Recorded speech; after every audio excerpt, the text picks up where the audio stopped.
Mariam's window was leaking sound. She didn't have to lean her head out to hear the familiar hums of life filling the street, the strange quiet stutter of new cars running on biofuel, chat from portable televisions broadcasting political debate, and the calls of imams for prayer. They were the sounds of African city life. This mix of religion, political difference, and technological progress was a soundtrack for a young African woman in 2030. Mariam graduated from university yesterday with a degree in web development and additional training from taking online courses in new technologies. Through this, she had founded a women's technology collective, Joa Tech. Mariam's educational success, like so many other young people, was due to student movements who had advocated for young people to play an active role in deciding about their education and through this, the direction of their future. Tech, it felt, was the one area where there was possibility. African women led the sector, connecting through AfriFemNet. This online network included the developers behind women-led mobile phone company, now the second largest in East and Southern Africa. It also hosted developers of the mobile money app Isusu U, which was especially popular among rural women farmers. There was also a downside to the accessibility of technology.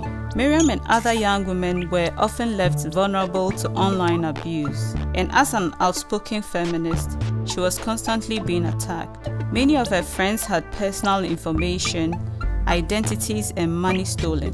Feminist activists were lobbying for better regulations around digital technology to address these issues of harassment, intimidation, and violence against women.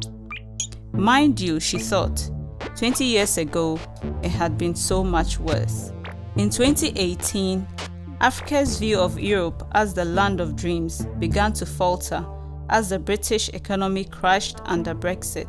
Anti-migrant sentiment rose across Europe, and the African Union stood by passively as migrants drowned in the Mediterranean. African migrants began shifting their routes, heading into the Middle East and Brazil in search of opportunity and safety. The world was shifting on its axis. Life was very unstable then. Work was largely non-union, especially in the export processing zones in cities across Africa, which prohibited labor organizing.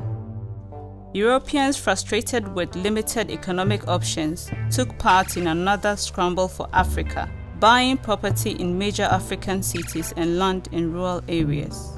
The more privileged Africans living abroad returned home, establishing businesses and raising the price of real estate further. A growing number of Afro-Chinese, largely poorer and abandoned by their Chinese fathers, began to assert their new identities. Political repression was the name of the day as the state cracked down on dissident citizens. Women's rights defenders and LGBTIQ activists were not spared. Student activism on South African campuses spread to universities in Uganda, Kenya, Nigeria, and Egypt. People began to actively question religious fundamentalisms. Despite this, Christian hate preaching and bombings in the name of Islam were a regular occurrence.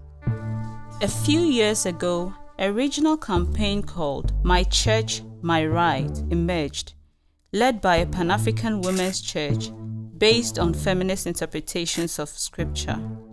Mariam herself had helped develop an app that allowed Muslim feminist groups to better organize and spread progressive literature. Times had changed a bit, well, maybe not enough.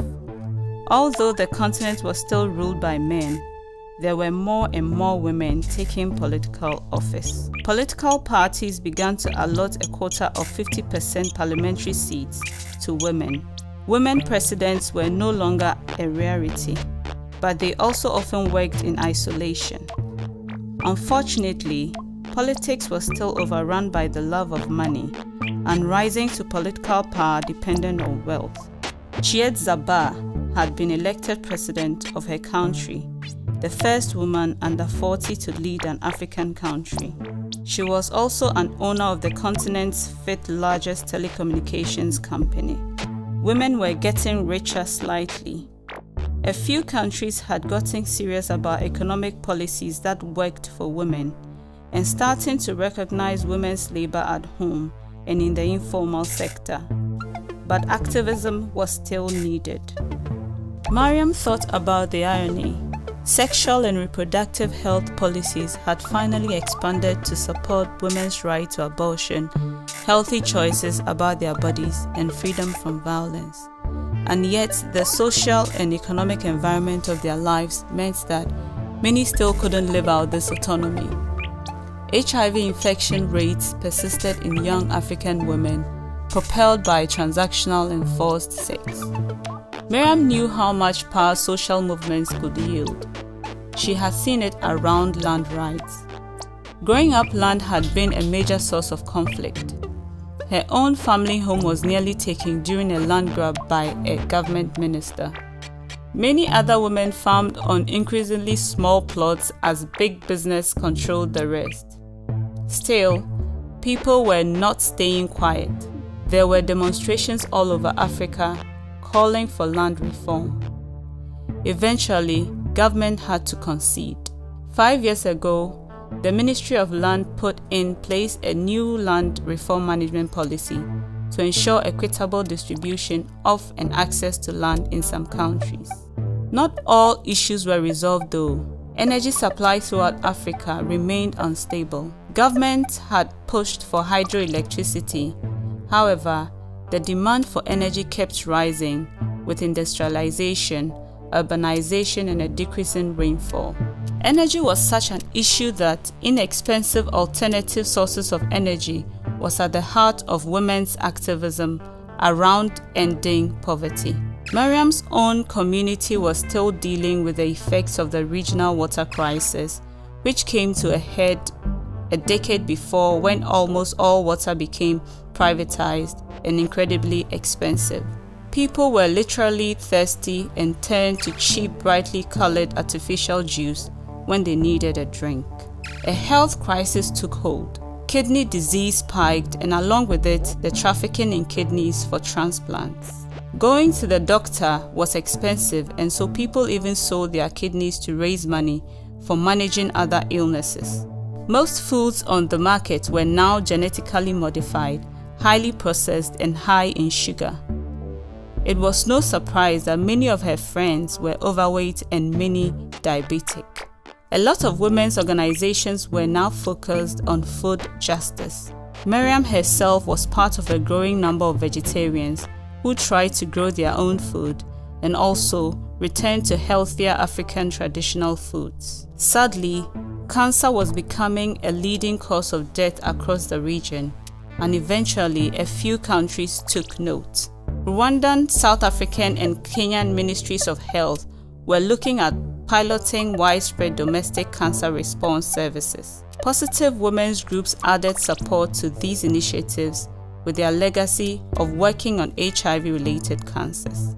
Women's groups pushed for alternative therapies and started to raise awareness about stress, nutritional and environmental risk factors. Mariam started to cough and quickly shut the window. She couldn't afford to get sick. She was genetically predisposed to develop cancer, and her own mother's fight with the disease had left her with terrible memories of an inept healthcare system that did very little for the sick and ordinary in their world. When she fell down, music lifted her spirits. Her favorite independent artist at the moment was Lilu, whose song, I Be Feminist Though, was the most downloaded track by an African artist. Lilu spoke up against attacks on women in the city, using music to spread her message. As a young woman in a wheelchair, Mariam knew the danger that the city held if you couldn't run fast. But she loved that young artists were also speaking out now to make the streets safer through music and art activism. A day after graduating from university, Mariam felt ambivalent. Her future had promise, but she knew that there would also be struggles ahead.